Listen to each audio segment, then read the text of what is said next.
रामजीरी राजसमंद जिला में कुंवरिया तहसील मुख्यालय पे पंचायत समिति की मांग ने लेकर 31वां दिन धरना प्रदर्शन जारी रहो और सैकड़ों ग्रामीण आज आपरी गिरफ्तारी दी थी।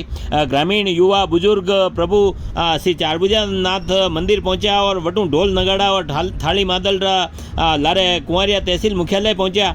जटे की पंचायत समिति वणावारी मांग ने लईने ग्रामीण आपरा विचार व्यक्त किया और प्रदर्शन में कुंवरिया प्रशासक सरपंच ललित श्रीमाली, पूर्व सरपंच दौलत सिंह सख्तावत, पृथ्वीराज चौधरी, गिरिराज काबरा, अजय प्रजापत, व्यापार मंडल अध्यक्ष गिरिराज मुंदड़ा, बलवंत ओसवाल सहित बड़ी संख्या में ग्रामीण बैठक ने संबोधित की थी और कुंवरिया पंचायत समिति वणावारी पुरजोर तरीका मांग ने लईने करीब 200 अधिक ग्रामीण आपरी गिरफ्तारी दी थी। पुलिस वणा ने पकड़ीने ले जाया, 2 बसा में बैठाईने रवाना किया और ग्रामीण अणी दौरान जेल भरो नारा लगाता लगा बस में बैठा और आपरी गिरफ्तारी दी थी। अणी दौरान डिप्टी विवेक सिंह राव, कांकरोली सीआई हंसाराम, कुंवरिया थाना अधिकारी उदयलाल, कुंभलगढ़ थाना अधिकारी विशाल बंजारा, कांकरोली थाना एएसआई जले सिंह, रेलमगरा एएसआई शांतिलाल मीणा सहित बड़ी संख्या में पुलिस जाब्तो मौजूद रहो। सुनो आप कुंवरिया प्रशासक सरपंच ललित जी श्रीमाली कही क्यों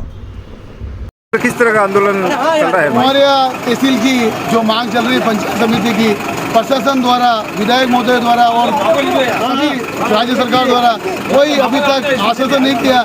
इसलिए पूरे तहसील क्षेत्र के लोगों ने आज बड़ी संख्या में, सैकड़ों की संख्या में गिरफ्तारी दी और हम सबका एक ही मांग है, ये आंदोलन अगर इसी चलता रहा तो हमें को उग्र रूप लेना पड़ेगा और हमारी सबकी मांग है पंचायत समिति की। उसके लिए गांव वाले शांतिपूर्ण ढंग से इतनी देर तक धरना दे रहे थे, लेकिन आज तहसील क्षेत्र के लोगों ने गिरफ्तारी और जेल भरो आंदोलन की शुरुआत करी।